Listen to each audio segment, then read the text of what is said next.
Crime records ബ്യൂറോയുടെ കണക്കുകൾ പ്രകാരം 2026 മലപ്പുറം ജില്ലയിൽ നിന്ന് മാത്രം കാണാതായ സ്ത്രീകളുടെ എണ്ണം എന്ന് പറയുന്നത് 363 സ്ത്രീകൾ പ്രത്യേകം ശ്രദ്ധിക്കുക. നിങ്ങളുടെ കുടുംബത്തിൽ നിങ്ങൾക്ക് വ്യക്തിപരമായി പല പ്രശ്നങ്ങളും കാണും. എന്നാൽ ഇത് ചൂഷണം ചെയ്യുവാനായിട്ട് സോഷ്യൽ മീഡിയയിലടക്കം നിങ്ങളെ പരിചയമുള്ള ഒരു കൂട്ടം ആളുകൾ നിങ്ങൾക്ക് ചുറ്റും തന്നെയുണ്ട്. അത് ചിലപ്പോൾ സോഷ്യൽ മീഡിയയിലാകാം, ചിലപ്പോൾ നിങ്ങൾ വർക്ക് ചെയ്യുന്നിടത്താകാം, ചിലപ്പോൾ നിങ്ങൾ പഠിക്കുന്നിടത്താകാം, എവിടെയോ ആകാം.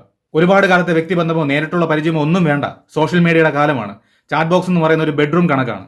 ചെറിയ കുടുംബ പ്രശ്നങ്ങൾ അത് ചിലപ്പോൾ നിങ്ങൾ സോഷ്യൽ മീഡിയയിൽ ഷെയർ ചെയ്യുമ്പോൾ നിങ്ങളെ വാച്ച് ചെയ്യുന്ന, നിങ്ങളെ വീക്ഷിക്കുന്ന ഒരുപാട് ആളുകൾ നിങ്ങൾക്ക് ചുറ്റുമുണ്ട്.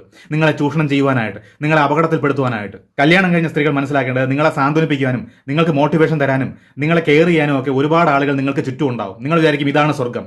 പക്ഷേ സ്വയം തിരിച്ചറിവുണ്ടാകുമ്പോൾ ഞാൻ അപകടത്തിലാണ് എന്ന് മനസ്സിലാക്കുമ്പോഴത്തേക്കും ഒരുപാട് താമസിച്ചു പോകും.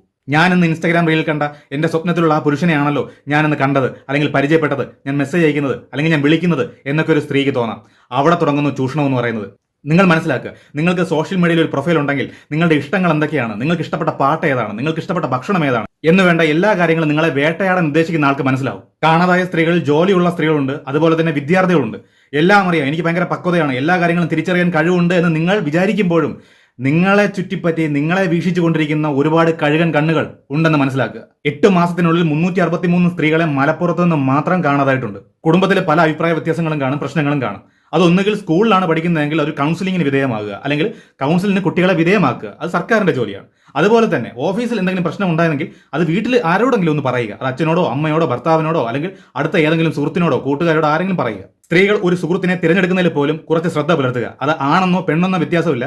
മാനസിക വൈകല്യമുള്ള ആൾക്കാരുടെ എണ്ണസംഖ്യ കൂടിക്കൊണ്ടിരിക്കുകയാണ്. അതുകൊണ്ട് ഒരു ശ്രദ്ധ ഉണ്ടാവേണ്ടത് അത്യാവശ്യമാണ്. അതുപോലെ തന്നെ സർക്കാർ നമ്മളെ പാഠ്യ വിഷയമായിട്ട് സോഷ്യൽ മീഡിയ എങ്ങനെ ഉപയോഗിക്കണം, സോഷ്യൽ മീഡിയയിൽ ഉണ്ടാകുന്ന അപകടങ്ങൾ അല്ലെങ്കിൽ അപായങ്ങൾ എങ്ങനെ തിരിച്ചറിയണം, ഇതൊക്കെ മുൻകൂട്ടി മനസ്സിലാക്കി പറഞ്ഞു കൊടുക്കുന്ന ഒരു സംവിധാനം വിദ്യാഭ്യാസത്തിൽ ഉണ്ടാവണം. അല്ലാതെ ചില കൗൺസിലിങ്ങുകളിലൂടെ ഉണ്ടാവണം. അത് ഓഫീസിലാവാം, സ്കൂളിലാവാം, എവിടെയും ആവാം. ഇന്നത്തെ സ്ത്രീകളോട്, നമുക്കറിയാവുന്ന സ്ത്രീകളോട് ഇത്തരത്തിലുള്ള കാര്യങ്ങൾ പറഞ്ഞു കൊടുക്കുമ്പോൾ, ഒരു ബോധവൽക്കരണം കൊടുക്കുമ്പോൾ അവർ ഇങ്ങോട്ട് ചൂടാവുകയാണ് ചെയ്യുന്നത്. ഞങ്ങൾക്ക് അറിയാം, ഞങ്ങൾക്ക് ഈ ഭൂമിയിൽ ജീവിക്കണ്ടേ എന്നൊക്കെ ചോദിച്ച് ഇങ്ങോട്ട് തിരിച്ച് ചൂടാവും. പക്ഷെ നിങ്ങൾ കാര്യം മനസ്സിലാക്കുക, നിങ്ങൾ ഈ ഭൂമിയിൽ ജീവിക്കണം, ശ്രദ്ധിച്ച് ജീവിക്കണം. അല്ലെങ്കിൽ ഒരു അപകടവും പറ്റാതെ മുന്നോട്ട് പോകണം. ഒരു ആണിന് പോലും സേഫ് അല്ല, സുരക്ഷിതമല്ലാത്ത ഒരു കാലഘട്ടത്തിലൂടെയാണ് പൊയ്ക്കൊണ്ടിരിക്കുന്നത് എന്ന് മനസ്സിലാക്കണം. അതുകൊണ്ടാണ് ഭയത്തോടെയാണ് ഈ കാര്യങ്ങൾ പറഞ്ഞു തരുന്നത് എന്ന് മനസ്സിലാക്കണം. നിങ്ങൾ സ്വയം ശ്രദ്ധിക്കുക എന്നുള്ളതുള്ളൂ. ഈ ചതിയുടെ കാലത്ത്, ഈ ചതിയുടെ ലോകത്ത് നിങ്ങളെ ആരും സ്നേഹിക്കാനോ നിങ്ങളെ ആരും കെയർ ചെയ്യാനോ ഒന്നും വരില്ല. അത് പ്രതീക്ഷിക്കാൻ വേണ്ട. അങ്ങനെ തോന്നുന്നുണ്ടെങ്കിൽ അത് വെറും മായയാണ്, അത് വെറും മാജിക്കാണ്, ബ്ലാക്ക് മാജിക്കാണ്. ഒരാണിനും പെണ്ണിനും ഇന്നത്തെ കാലത്ത് ജീവിക്കണോ, അതിന് പണം വേണം, കൈ നിറച്ച് പണം വേണം, ബാങ്ക് ബാലൻസ് വേണം, കെട്ടുറപ്പുള്ള ഒരു കുടുംബം വേണം, ഏതും പറയുവാനായിട്ട് ഒരു കെട്ടുറപ്പുള്ള കുടുംബം വേണം. ഇത്രയും മതിയെങ്കിൽ മരിക്കും വരെ ഒരു സുരക്ഷിതത്വം ഉണ്ടാവും. അമിതമായിട്ടുള്ള സ്വാതന്ത്ര്യവും ഫ്രീ സെക്സും പറഞ്ഞു വരുന്നവന്മാരെയൊന്നും അടുപ്പിക്കരുത്. ഒരു അകലത്തിൽ നിർത്തുക. പിന്നെ മതപരമായിട്ടുള്ള തത്വങ്ങൾ, ആ തത്വങ്ങൾക്കനുസരിച്ച് അവൻ ഇഷ്ടപ്പെടുന്ന രീതിയിൽ നിങ്ങളെ മാറ്റുക. നിങ്ങളുടെ പേരായാലും നിങ്ങളുടെ വസ്ത്രധാരണ രീതിയാണെങ്കിലും എന്താണെങ്കിലും അതൊക്കെ ഒന്ന് ശ്രദ്ധിക്കുക.